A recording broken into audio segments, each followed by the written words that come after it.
So a big thank you to Lori and the Conclave board again for all of your work. We know how hard it is to put something like this together, and so thank you for making it happen. I have the honor of introducing our lunch speaker today, who has been a truly good friend and partner to me for more years than I really care to admit. And unbeknownst to me, there was a video. You know, art haunts us in strange ways.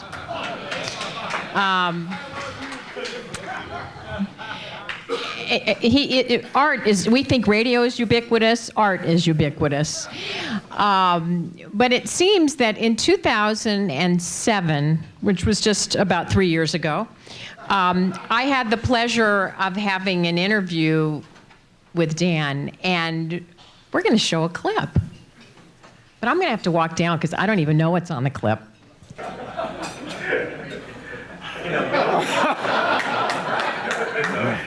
anyway.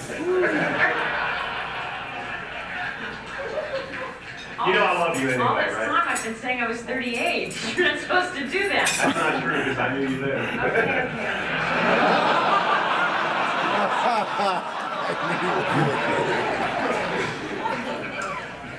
She's my radio sister, so I know how love she is. What was the question? Do you remember when Dan Mason used to be nice? This is actually how the phone calls go too, so it's really fun. Hey, Dan, nice haircut. Sorry, and a nice tie too, right? Anyway, I could spend an hour up here talking about Dan Mason, and I'm not, because we want to hear from him. For the one person in this room that does not know, Dan used to be the president of CBS Radio until very recently. And, he said he was retiring, but we know that's not true. He is a native of Louisville, Kentucky. Did I say that right? Louisville? With a degree in broadcasting. Dan truly believes what differentiates great radio are personalities. He's always said that. He's always maintained that. He is doing a couple of very interesting things today. He is a consultant to iHeart, a company that most of us have heard of. And he's working on a lot of industry initiatives with that company. He also is going after a passion of his, and Dan is working for the CBS Sports Network as a freelance announcer for women's basketball. In fact, there is a really good YouTube video that we tried to show you today, but unfortunately we don't have a good internet connection in here. But if you haven't heard him, we have to get the schedule. So he not only sounds great, but he looks really good on camera. And so Dan, that's pretty exciting. And last but not least, when we started this morning, as most of you who were in the room, I shared the video from the Broadcasters Foundation, and we are so grateful that Dan has taken over as chairman of our association. So that's something certainly near and dear to my heart, and I think we have a great person at the helm of something that's really important and shows his true commitment to our industry. So without further ado, if you would all join me in a warm, warm welcome to a great radio broadcaster and a friend to radio, Dan Mason.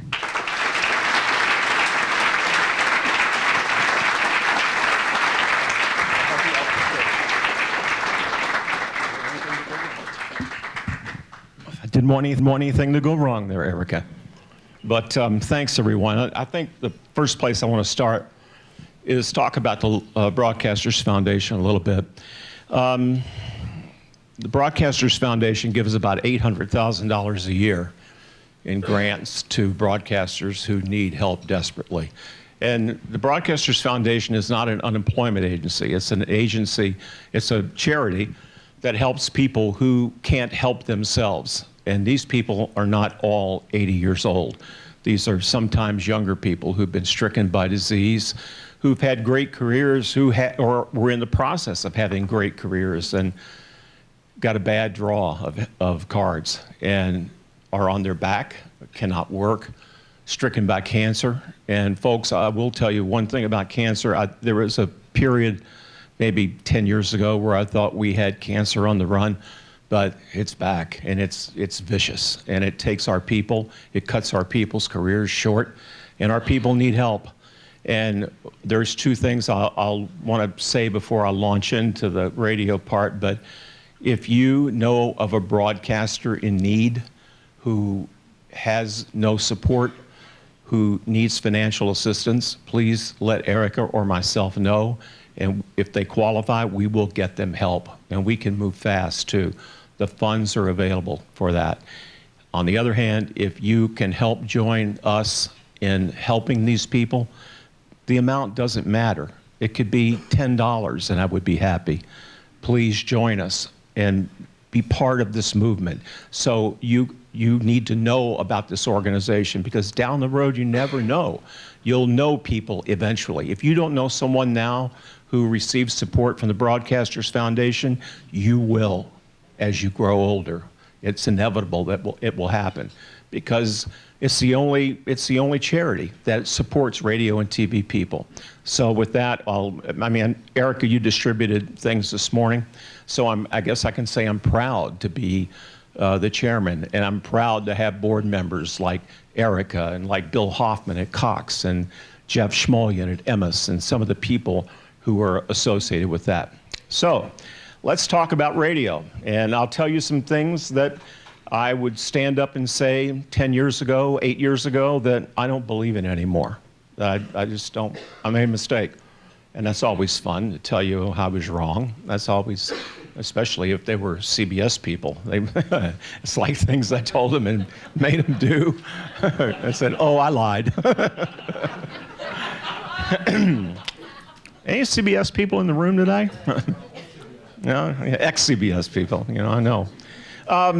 It's fun. These are so much fun to do, and because I came from programming, and the first thing I want to talk about is a term I've talked about with the CBS programmers a lot when I've done this, and I promised Darren Davis that I wouldn't be involved in the iHeart programming unless I was invited. So far, I haven't been invited yet, but that's okay. But the first thing I want to do is talk about disc jockey blood. You know what disc jockey blood is? I'll tell you guys what disc jockey blood is. Disc jockey blood is something you're born with. And it is not a serious disease, but it's kind of a weird thing that happens to disc jockeys when they're born. You get disc jockey blood, and it never leaves you.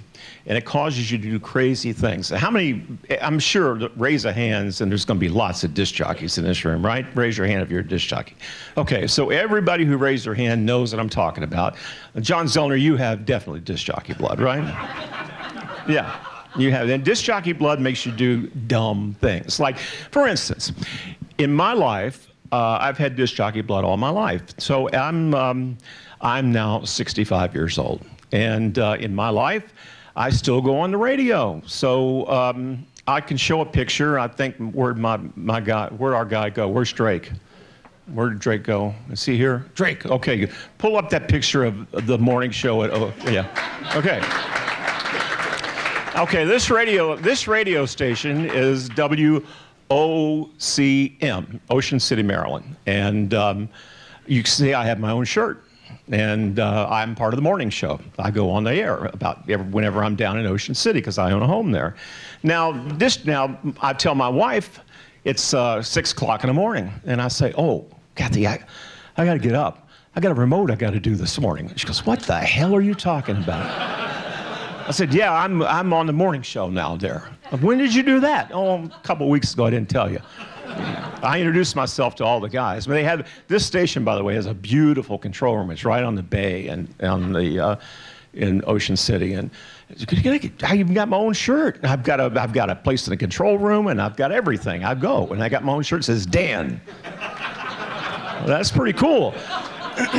Now, that particular day, it was a surf shop on the boardwalk, And I went there and I did my remote with, that guy's name is Bulldog. I mean, that guy, Bulldog, used to work at the Loop in Chicago. They got a 3-person morning show, and it's a good morning show. They play 2 songs an hour, but never, I don't talk about programming anymore. Now, the thing about this station is it's all local. And every person who matters in Ocean City listens to this radio station. If they had a ratings in Ocean City only, this station would have a 90 probably, but everybody listens to it. So this is what disc jockey blood does to you. It makes you get out of bed at age 65 and still, as a disc jockey, go on the radio with these guys. Now, I'll take it one step further. Now, what else happened on that day was they were having a body painting contest down there. So there's a girl, her name is JC, and she paints bodies. And she says, "Hey, Dan, you want to get your body painted?" I said, "No, might do my leg." And she goes, "Okay, let's do your leg." I said, "So if I let my leg get painted, when will this wear off?" And she goes, "Well, it's not a tattoo. It's not permanent." I said, "Like, when will it wear off?" And she goes, "Maybe Christmas." So I said, "All right, do it." So wait a minute. This one. Right there. I did it. No, I knew you were going to take a picture of that. Almost got me.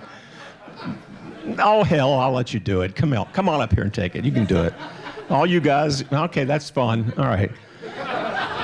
Okay, so the point is, disc jockey blood. Blame it on disc jockey blood. Now, why do I tell you guys all this crap? Here's why I tell you all this crap. Because this stuff is so damn fun. It is so damn fun to be a part of this radio station. This radio station is probably the most fun radio station I've ever seen in a long time.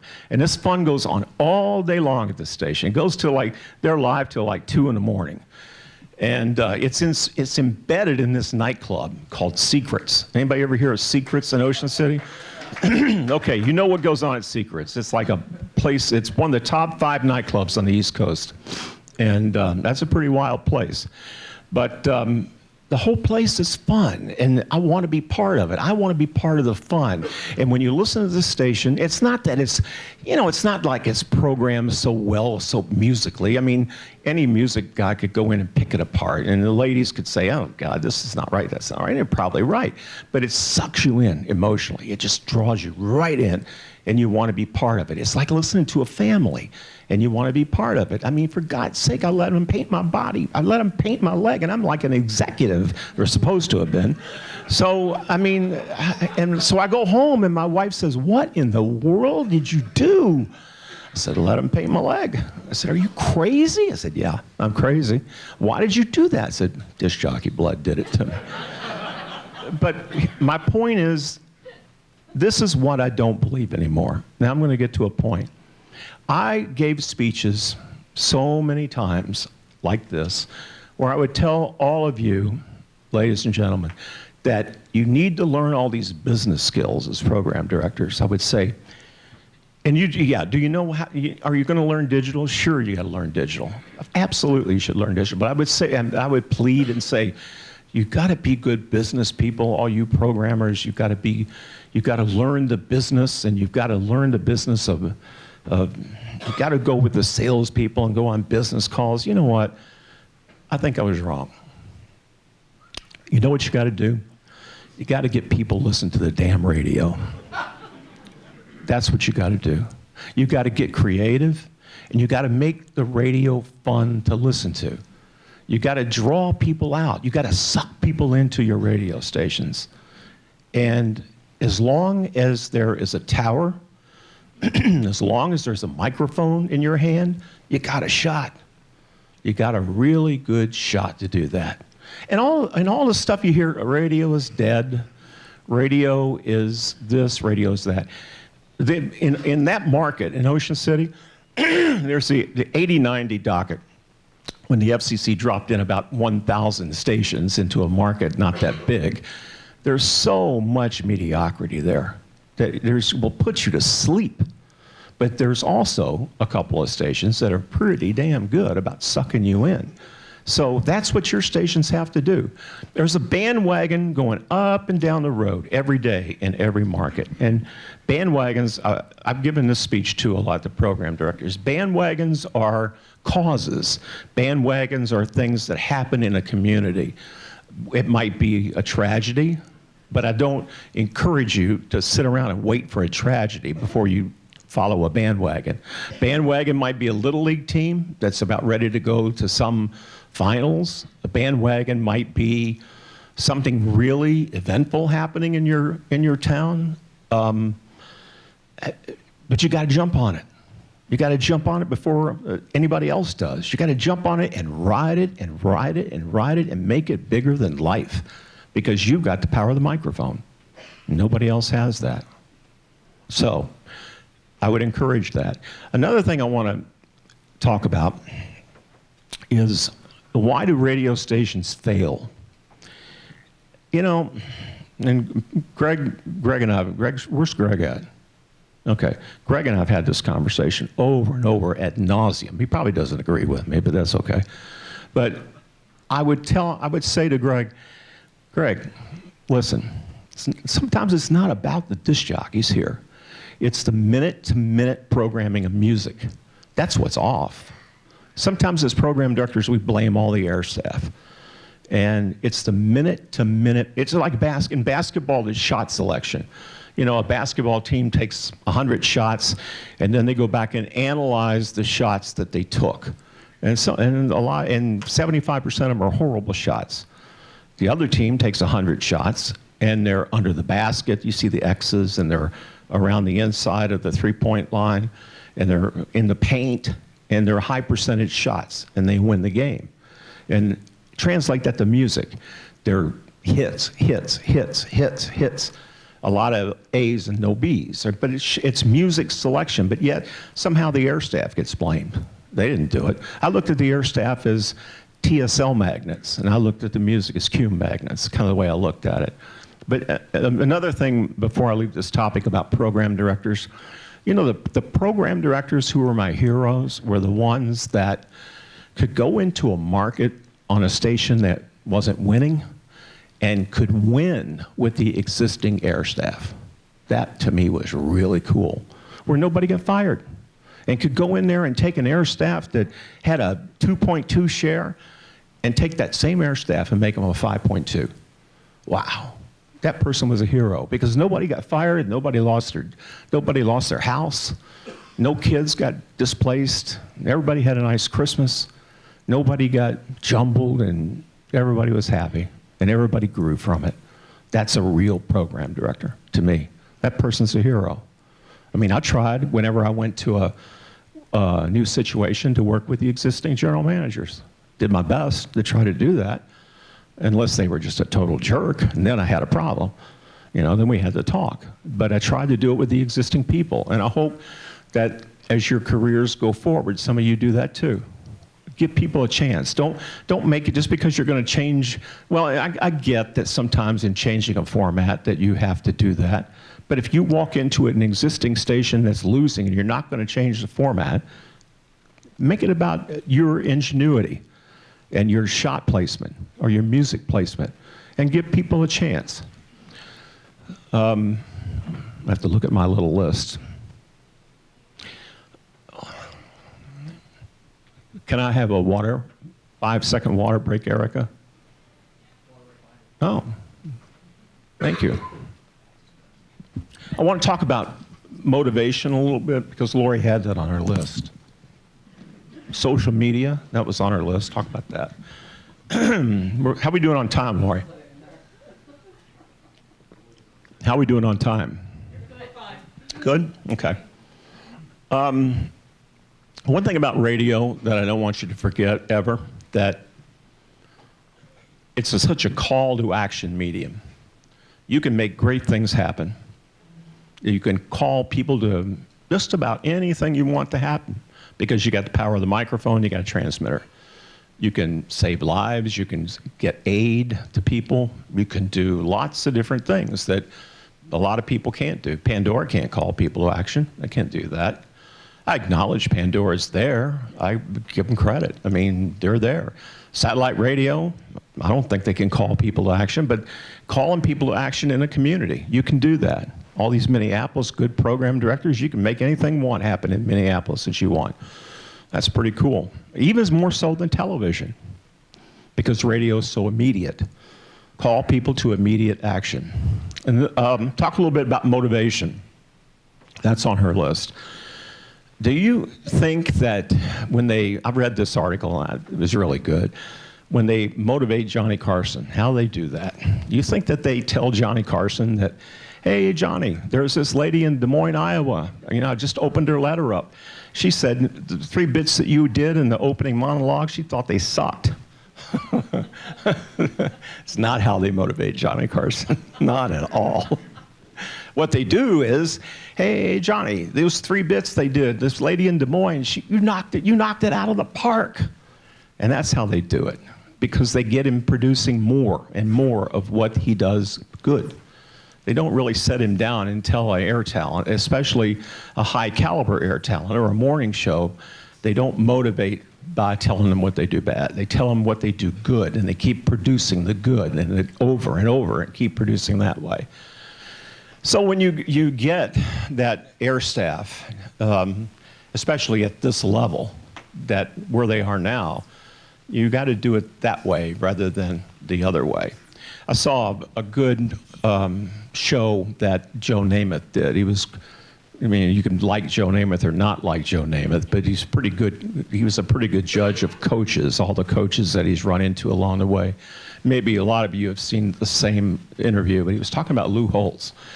And he was given his opinion. Of course, this is one person's opinion, but he thought that Lou Holtz was a terrific college coach, but a not so good pro coach when he was at the Jets. And the reason he didn't think he was very good was because he could not motivate that caliber of talent like he did in college coach, because in college he had a system, and it was like, this is the system, run it.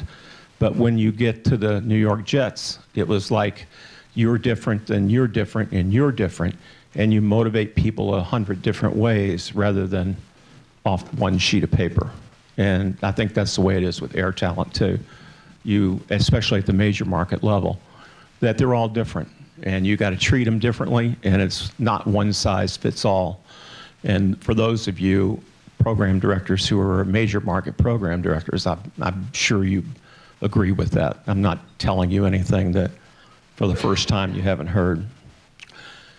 One of the things on motivation that I always found that my air staff loved, more so than anything, when we'd have a good ratings book, and my staff loved it.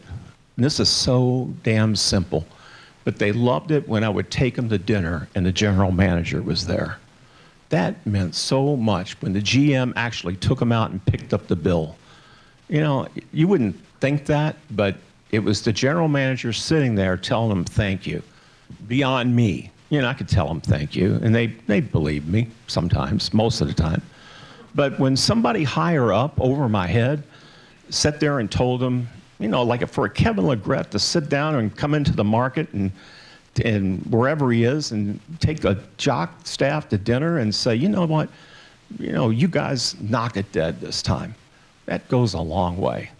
I remember one time in Houston when Houston went through a terrible, at Kilt, and Houston went through a terrible hurricane.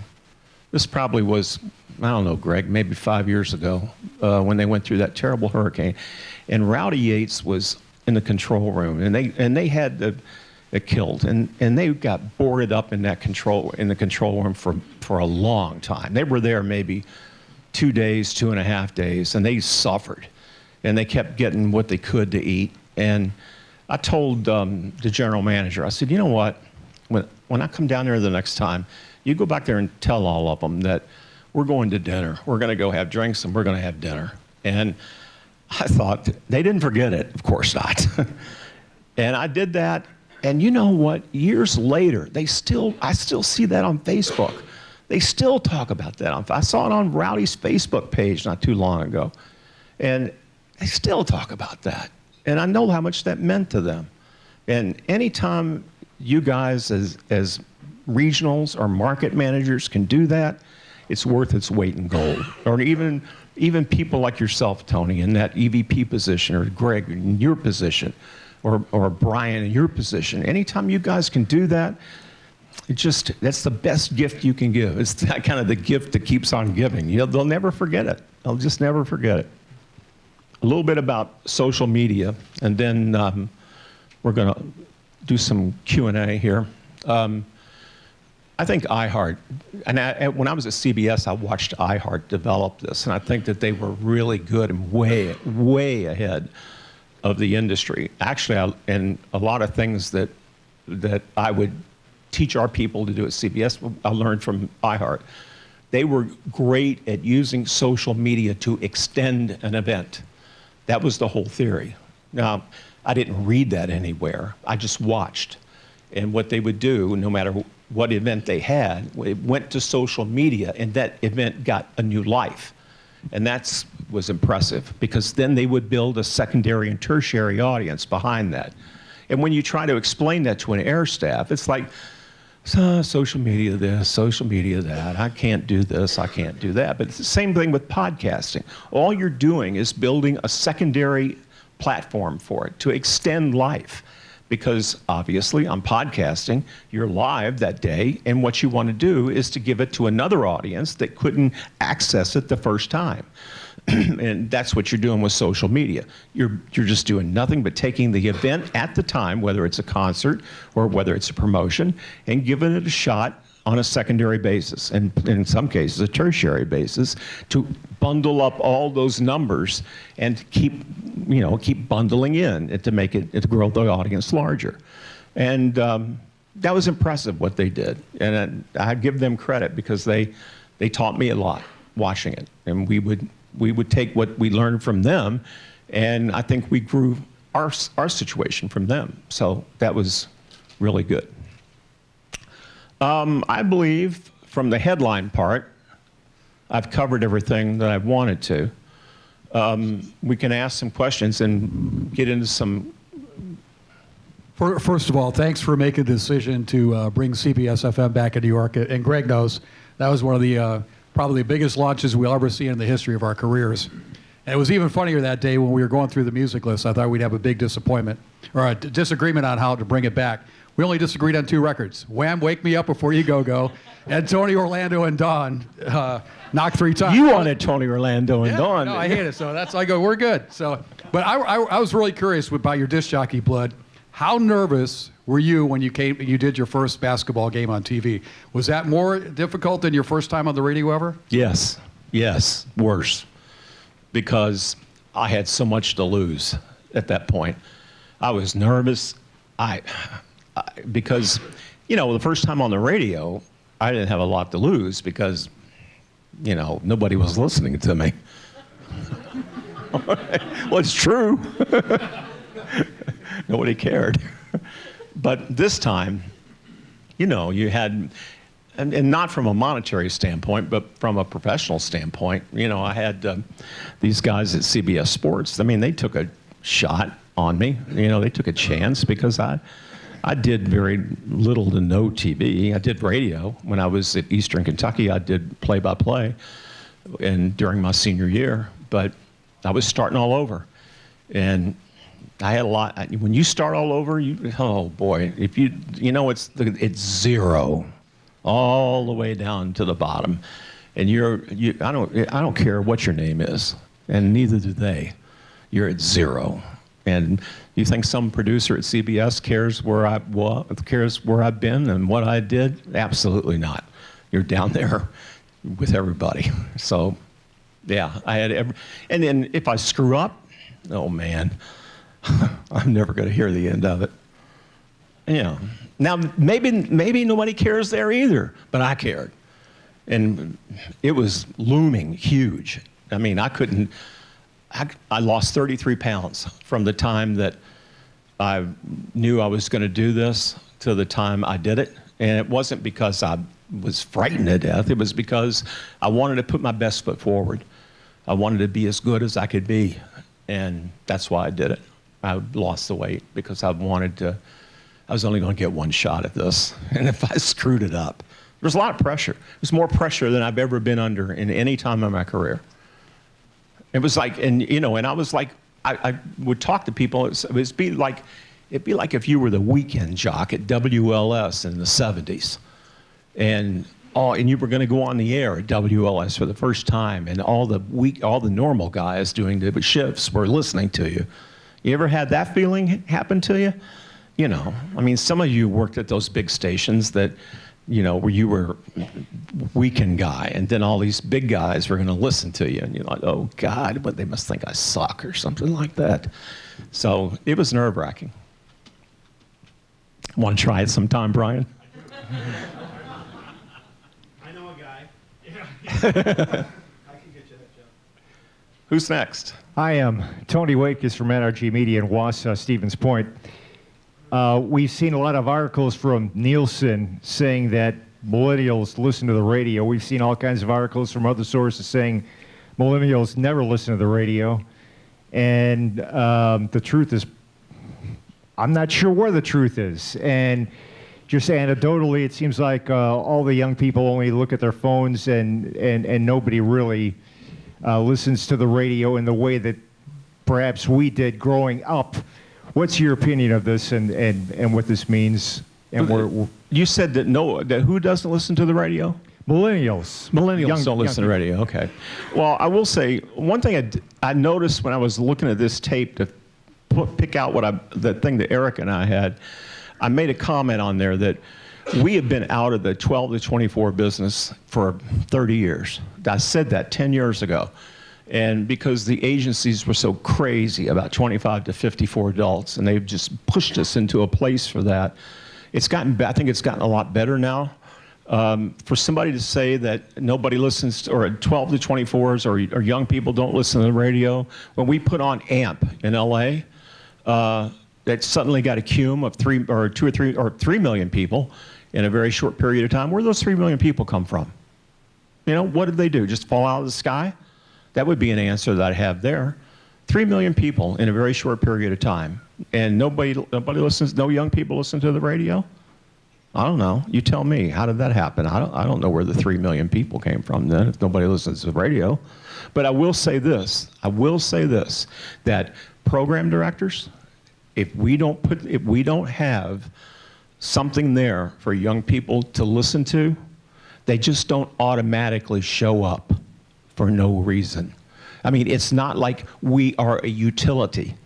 They don't have to. When you got a utility, you have to turn the light on. You need light. They don't need us. We have to create demand for that. We're not in the position that we were in 1975, where they have nowhere else to go. You had a bunch of FM stations that they couldn't get out of that little spectrum of FM radio.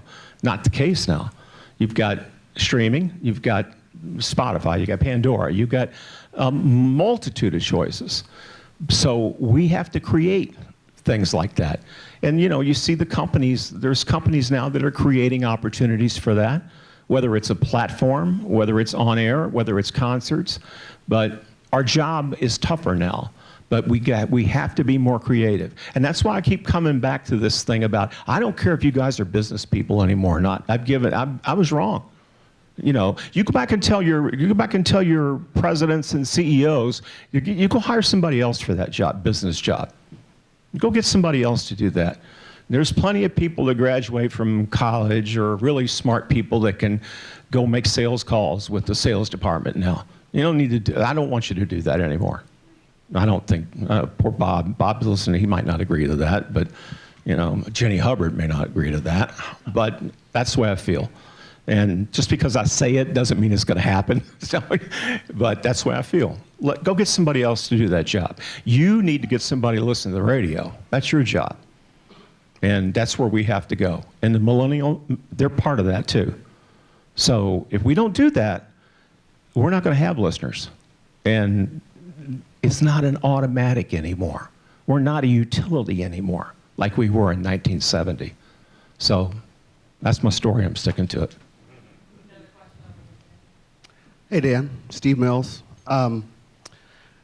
Got a question for you. The question is, I know. Oh, actually, what I'll say is, I know that you were a very successful programmer, and then of course you led a very large and very successful company for a long time. The question I have is, how did you handle that transition from the programming side of things into the leadership role? And then also on the second, a second question for that would be, based on what you experienced, would it be a situation, or would it be safe to say that it was a situation where you just naturally fell advanced into that role, or was it a bridge type program or something that you had that happened where you were a programmer and an operations manager or something, and then you jumped into the general management sector?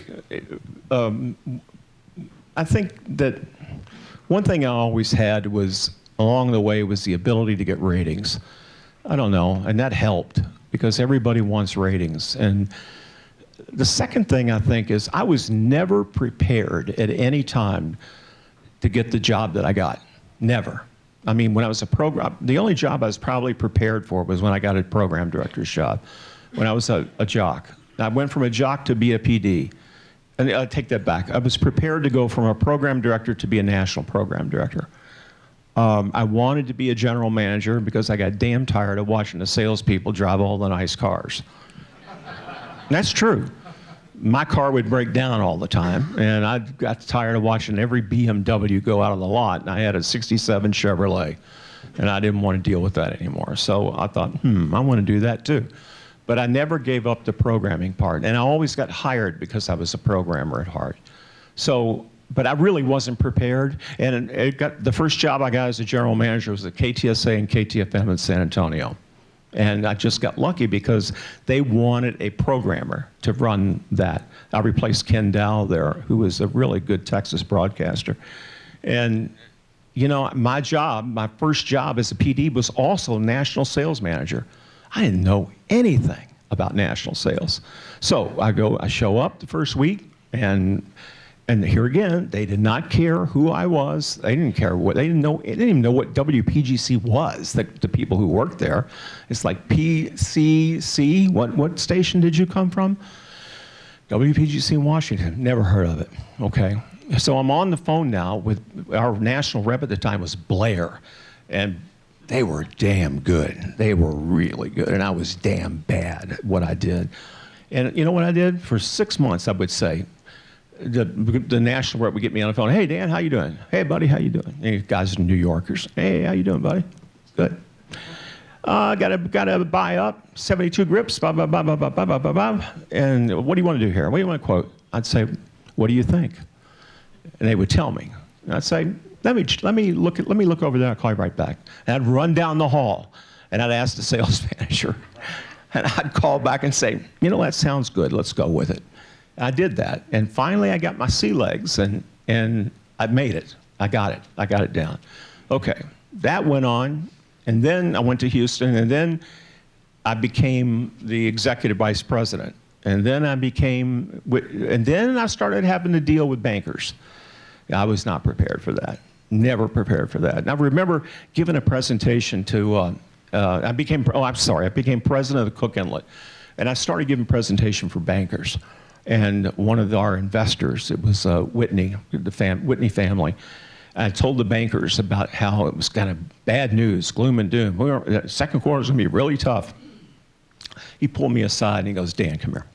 He goes, listen, there's no market for bad news. Got it. No market for bad news. I had to learn the hard way. Okay, got that. But the point is I wasn't prepared. I fell, I got back up. I fell, I got back up. So I learned the financial side. And we scraped all the way through Cook Inlet about getting our money to make the bank payment. It was good training. And every Friday we would count receivables from all over the company, but we made it. We made it through it. And then along came Westinghouse. And that was another thing I had to learn about how to deal with corporate. And then along came Mel, and that was another whole trip. And then along came CBS, and that was another trip. And then, so here I am.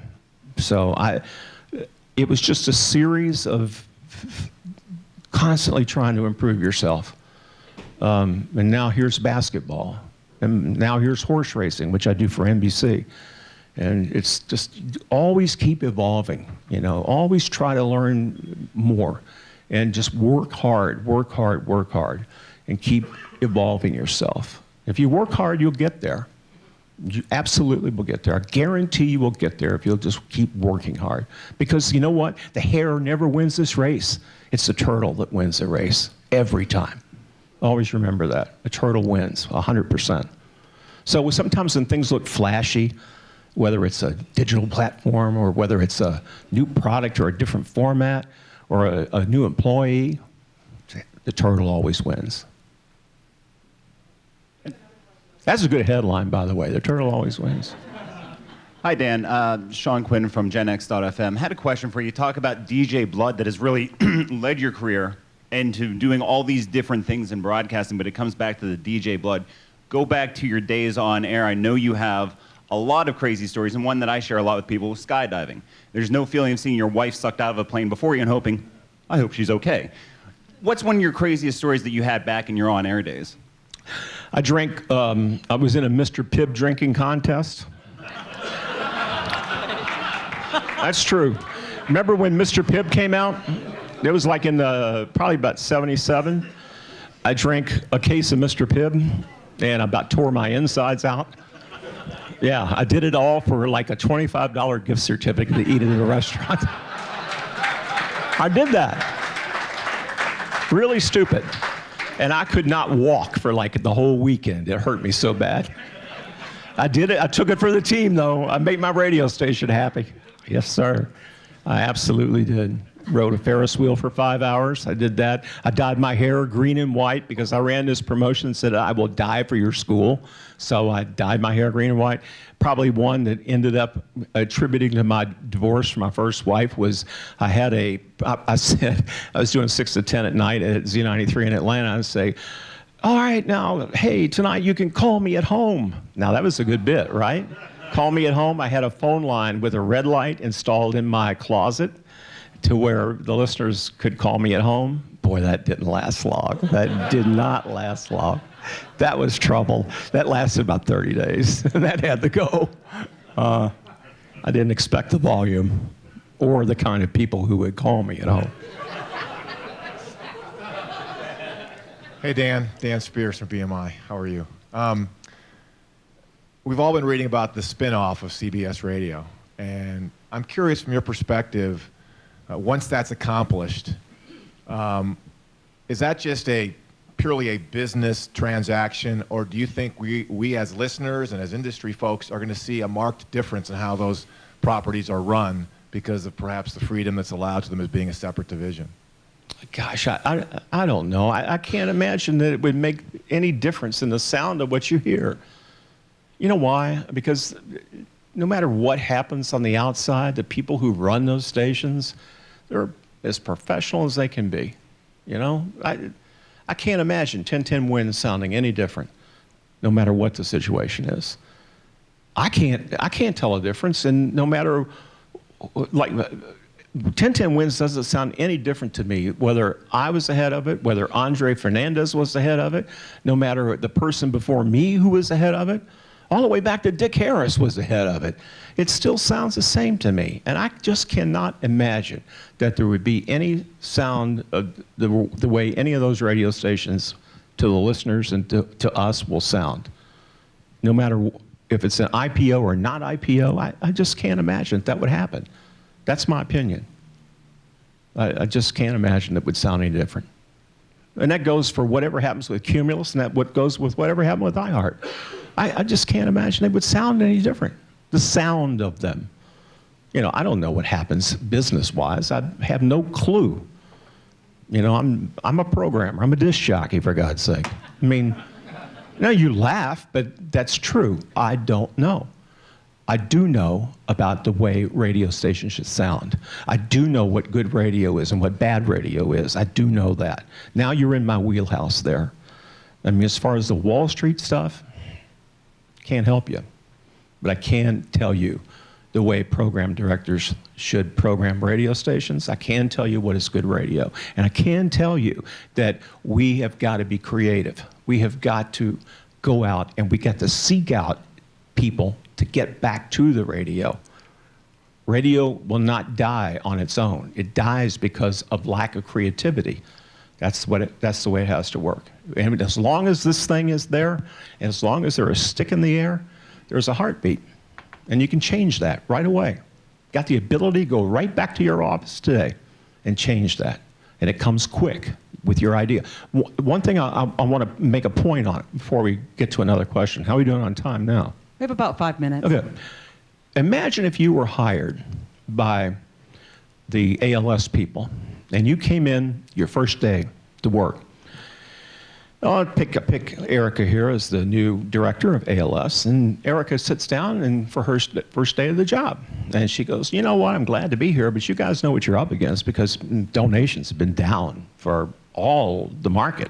Market sucks. Nobody gives money to donations anymore. Nobody gives money to charities anymore. And she's got a slide like this.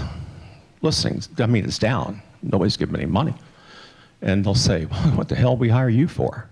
Now, imagine if Erica comes in on her first day, sits down, has that same slide, says, you know, but I've got an idea.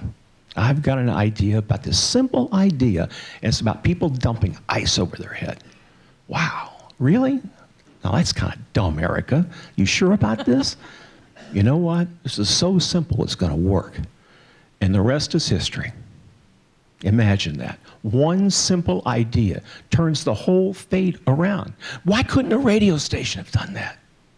Some radio station in some local market could have done that easily and made an impact and could have changed the fate of their market. That's a radio idea.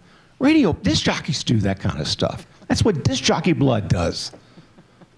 Am I wrong? Of course I'm not wrong. That's what we do.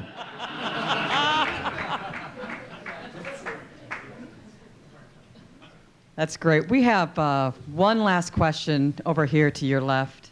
I hope it's an easy question. I hope so too.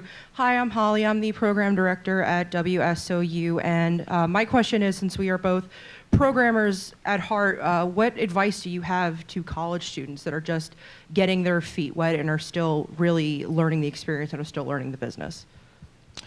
I think when I first started programming, I tried to read everything I could, look at every trade magazine I could. I stole everything I could get my hands on that looked like it could work. I can remember, I did. I read everything I could. I wrote record companies for record service that I could never get. And I did pretty good. I got a lot of record service I didn't deserve. And I tried to show up for everything that, trying to make myself known. I would write blogs. I couldn't then because we didn't have that ability to do that. But I would try to make myself known if I were you. Tell people what you believe in. Don't just be a sponge on them. You tell people what you believe in.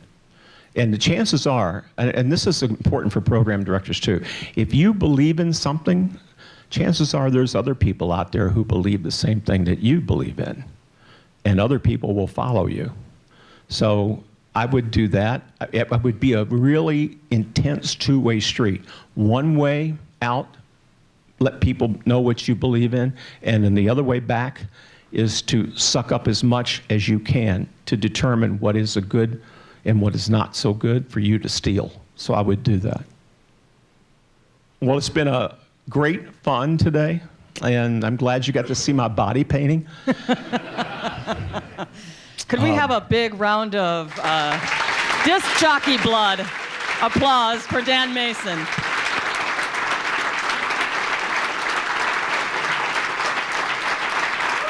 Thank you to RCS for sponsoring this luncheon.